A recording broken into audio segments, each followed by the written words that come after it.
Good day mga ka-viewers. May papakita po ako sa inyo mga ka-viewers. Tips to para pumuti yung ngipin yung mga ka-viewers. Kaya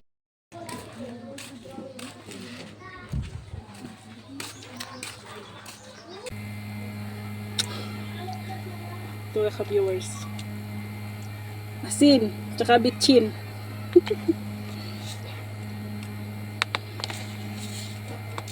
Ganito kami dati mga ka-viewers. Yung sabon nung nakatira pa kami sa bukid mga ka-viewers.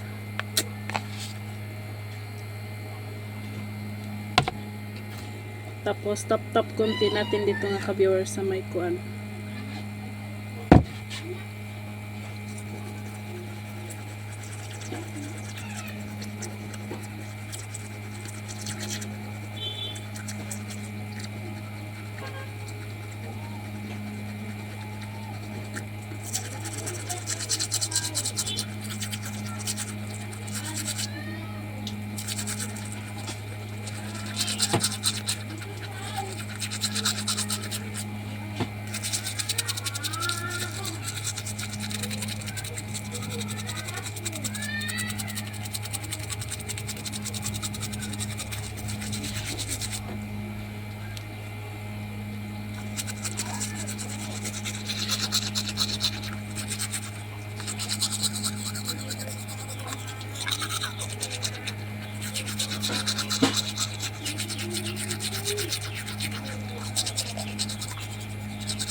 Ganun lang mga ka-viewers para pumuti yung ngipin mga ka-viewers.